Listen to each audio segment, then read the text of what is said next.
गुरु प्यारे साध संगत जियो, नामदान लेने के बाद काल कैसे रुकावट डालता है, आज इस साखी में जानते हैं।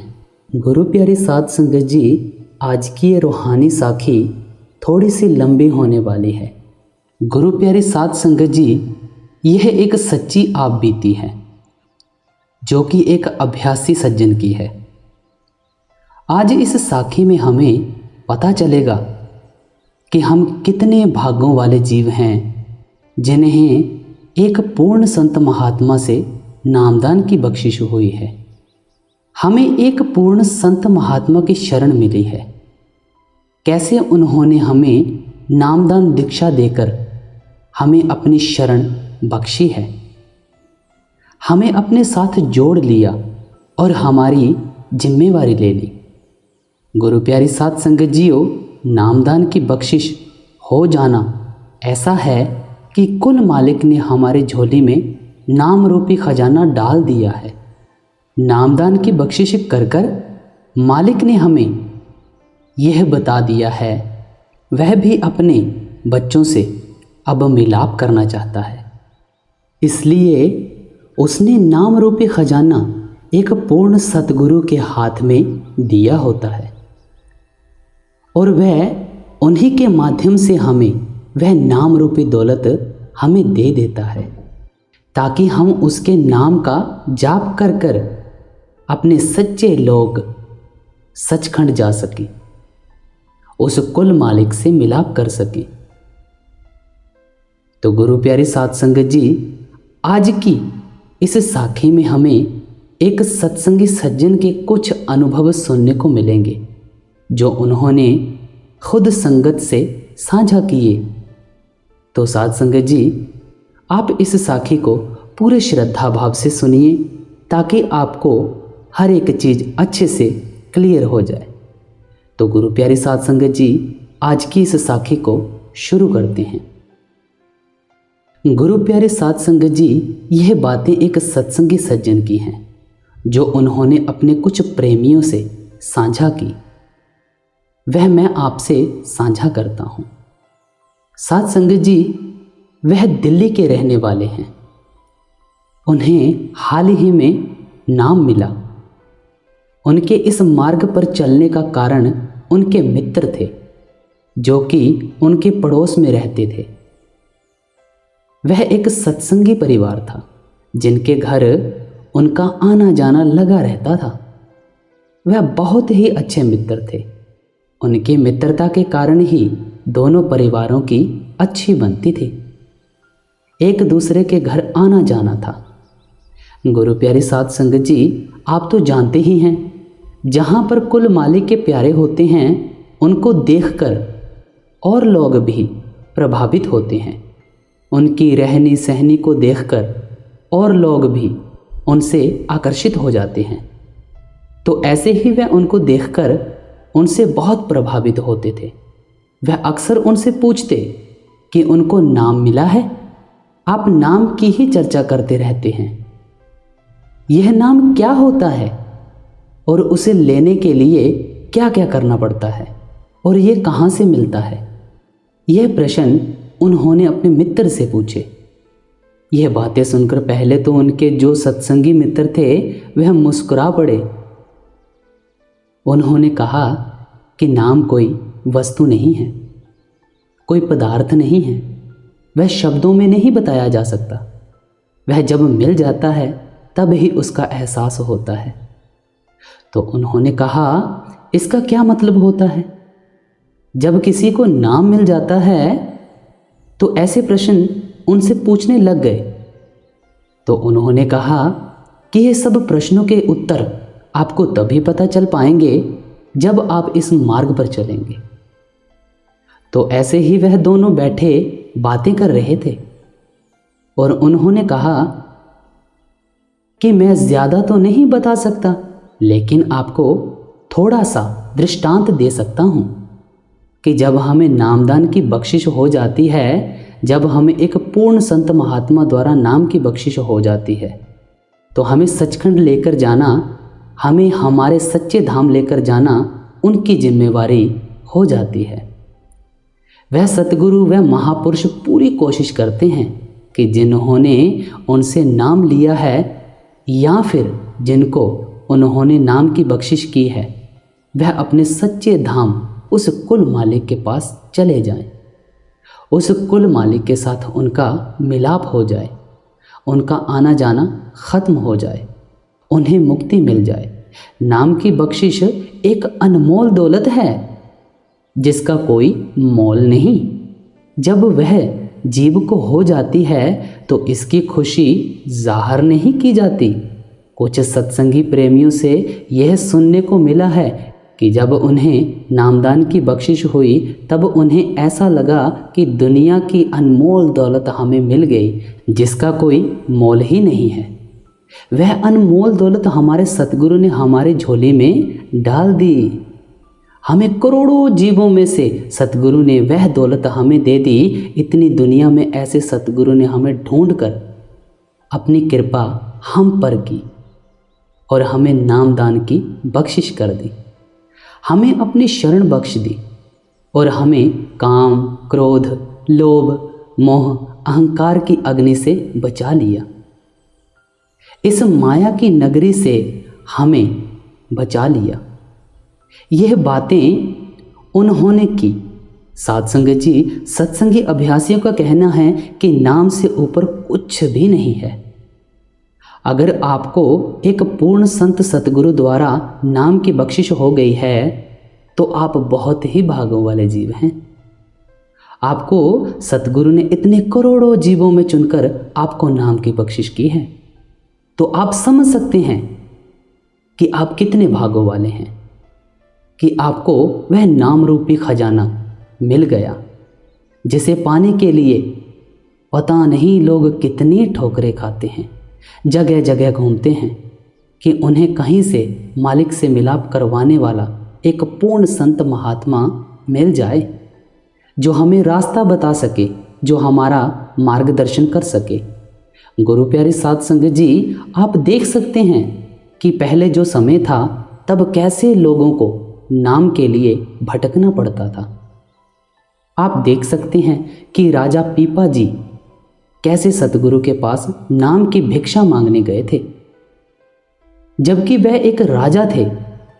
वह चाहते तो कुछ भी कर सकते थे, लेकिन नहीं, वह एक साधारण व्यक्ति के रूप में एक साधारण व्यक्ति बनकर सतगुरु की कुटिया में पहुंचे और उनसे अर्ज की कि मुझे नाम लेना है, मुझे आपसे नामदान की बख्शिश चाहिए।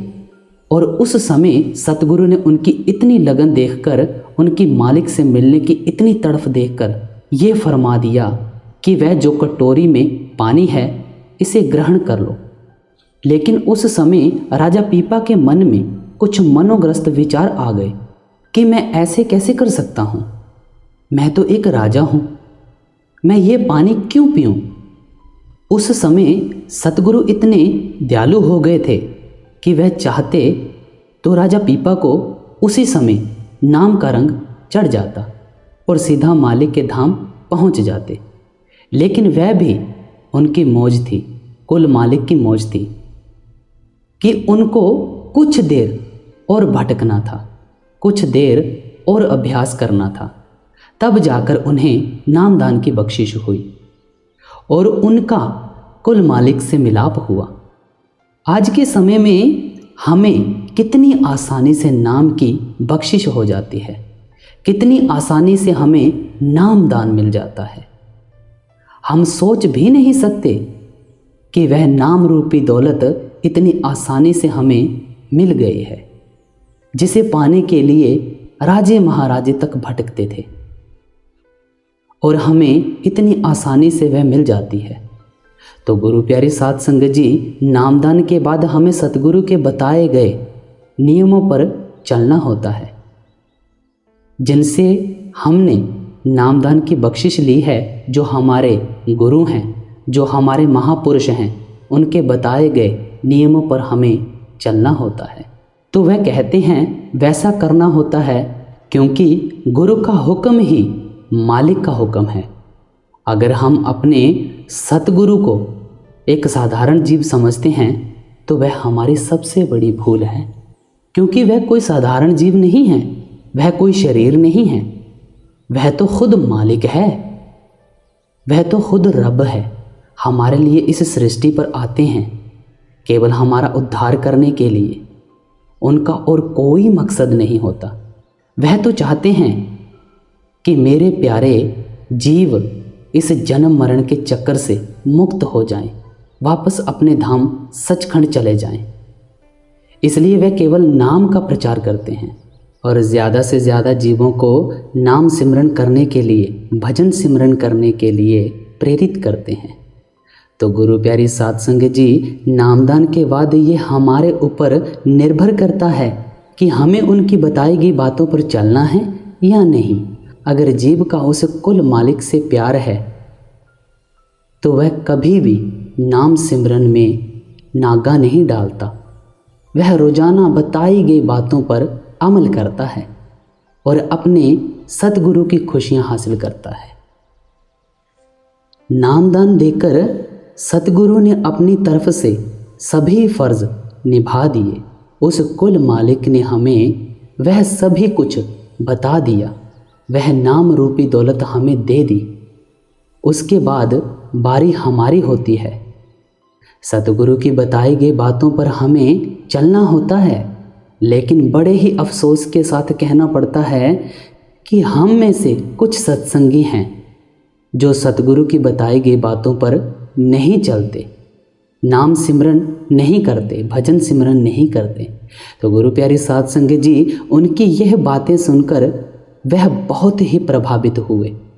उस दिन उन्हें ऐसा लगा कि उन्हें सत्य का ज्ञान हो गया, जैसे कि एक झलक उन्हें मिल गई और उनके अंदर तड़प पैदा हुई कि उन्हें भी नाम लेना चाहिए, रूहानियत से जुड़ना चाहिए। तो उन्होंने अपने मित्र से कहा कि मुझे भी नाम लेना है, मुझे भी रूहानियत से जुड़ना है। तो कुछ देर बाद उन्हें नाम की बख्शिश हो गई। और जैसे कि आप जानते हैं कि नाम की बख्शिश के समय जो संत सतगुरु द्वारा बताया जाता है उसका हमें पालन करना होता है।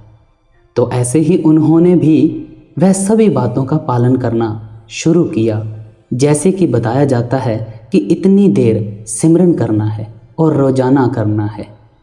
तो उन्होंने भी रोज़ाना सिमरन करना शुरू कर दिया और उनको देखकर उनके परिवार वाले भी प्रभावित हुए और वह भी इस मार्ग पर चलने लग पड़े। तो उनका परिवार भी एक सत्संगी परिवार हो गया और वह रोज़ाना भजन सिमरन करने लगे और उन्होंने सत्संग भी बहुत सुन लिए थे, जिसके कारण उन्हें रूहानियत के बारे में बहुत ज्ञान हो चुका था। तो ऐसे ही एक दिन जब वह भजन सिमरन कर रहे थे तो उन्होंने कहा कि मुझे ऐसे लग रहा था कि कोई मेरे मार्ग में बाधा बन रहा हो, कि कोई मेरे भजन सिमरन में रुकावट डाल रहा हो और मुझे डराने की कोशिश कर रहा हो। और उन्होंने कहा कि जब भी मैं सिमरन पर बैठता हूँ तब मेरे अंदर से मन कहता है कि मत बैठो, या फिर मन मना करता है। ऐसा लगता है कि कोई मुझे रोक रहा हो।